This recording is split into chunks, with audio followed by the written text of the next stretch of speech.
Welcome Pro Bike Shop community. My name is Lukas Löhr and I am a sports scientist and a coach in the field of competitive cycling. I want you to take on a journey filled with burned calories, sweat and maybe a few tears, a path paved with painful high intensity and long extensive low intensity cycling training sessions. I will take you along on my journey to the Biking Man 2023 Alpes Maritimes 555 cycling race and ultra cycling adventure spanning over 500 kilometers.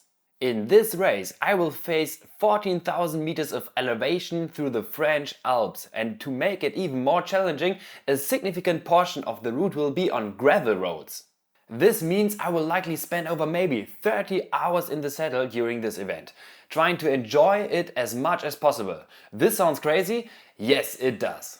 And have I ever done something like this before? No, never. Do I survive this? I don't know really, but let's figure it out.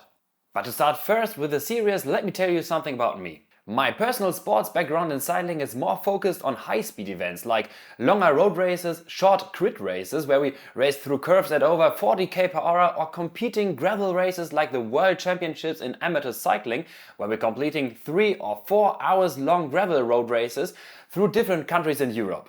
So in summary, not the typical ultra-endurance distance racer, and in particular not the best preparation for such a race like the Biking Man 555. But why I'm telling you all of this? I will take you along on my journey to my first ultra race of my life, and together we will experience the highs and lows of training, planning and go through the execution for preparing for an ultra distance cycling event. We will learn together what it takes to tackle such a challenge successfully, or let's say as successful as possible.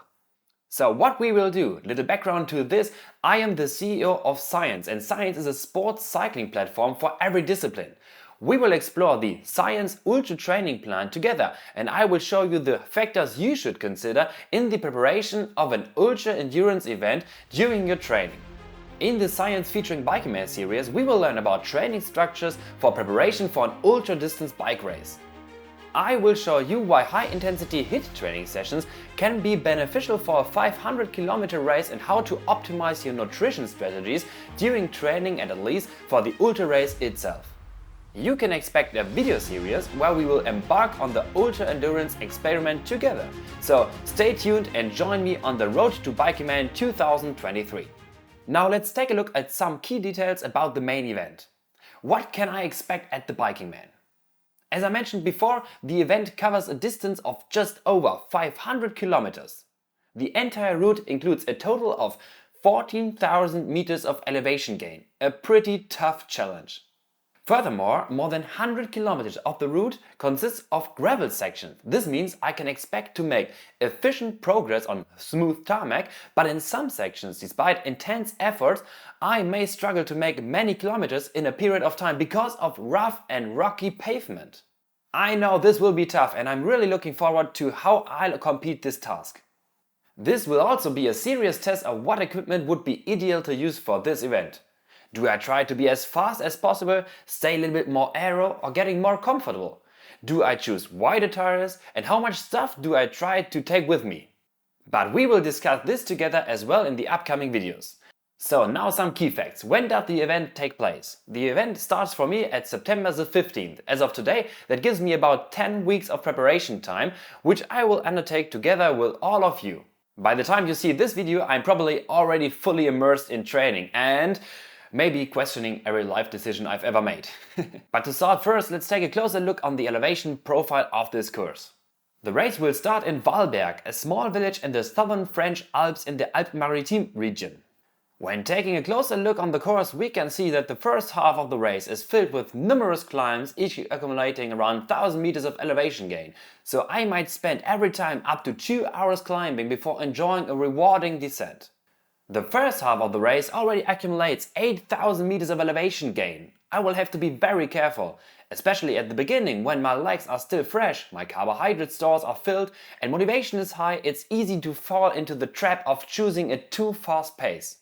And this is the first piece of advice I can give to you, to the community.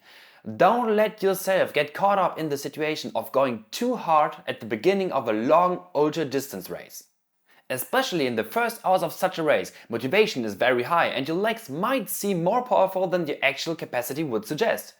Carry that good feeling with you and continue to hold back. With each individual ascent, you should ask yourself, would I still be able to deliver this performance after 400 kilometers? Would I still be able to push this watts after 400 kilometers? If not, then hold back and conserve your energy. So back to me, I will probably have to hold myself back from pushing too hard uphill in the first climbs. Any excess energy I invest in the first climbs will be lacking later in the race and ultimately in the toughest phase of the event. So I plan I will be wise and take a good care of myself. Hopefully. I will probably have to restrain myself from riding the mountains too intensely, because any excess energy I invest in the climbs will be lacking in the latest stages of the race and ultimately in the toughest phase of the event. Okay, let's take a look back on the track. We continue south and for the first time we approach the sea. We will pass through the legendary city of Monaco and then head to beautiful Nice. So I hope that at that point I still feel quite good and can enjoy the beautiful views of the sea. Passing by the famous Col d'Èze, which I already know from various Tour de France and Paris-Nice stages, we will then circle around the city of Nice. So after that we go uphill again into the inland and then we will finally ride down to the coast. There I will have the opportunity to truly enjoy the sea for the first time when riding along the beach. Along the coast we will ride towards the city of Cannes. Beautiful and very stunning, but I probably won't notice much because it could be dark by then and I might not be able to see the surroundings properly anymore. But now it goes on. Fasten your seatbelt and make sure to have enough carbohydrates with you because now it's time for the final. The last 5,500 meters of elevation waiting for me. There are still 180 kilometers to go and they are very challenging. So my goal is now to return to the starting point to Waalberg, but in between I will face 6 climbs, every time climbing at least 700 till 900 meters of elevation, and probably my reserve will already significantly depleted by that point. Now it's crucial to make as few mistakes as possible. I must not give up and have to push myself to reach the finish line. So in summary, one of the toughest yet most beautiful challenges of my life awaits for me. So I have considered that the distance to be covered could be achievable in an estimated time of around maybe 30 hours. This means I now need to create a plan in our project Road to Biking Man on how to achieve the best possible performance over a duration of 30 hours. This certainly sounds very exciting, and in the upcoming videos I will take a closer look at the requirements for such a performance, and later on we will also take a look at how a training plan could be structured to prepare myself for this event. And yes, if you want to follow this specific training plan in your own training, feel free to visit our Training Peaks landing page and download the science featuring ProBike Shop Ultra Racing Distance Plan. So whether I can accomplish it, we will see together. In the next episodes we will dive deeper into the sports science and try to understand what exactly defines an ultra-distance race and how I can physiologically prepare myself in my training to have the best legs of the rear at the Biking Man 2023 Alpes Maritimes. So stay tuned for more content here on YouTube and Instagram, and see you soon. All the best, your science crew.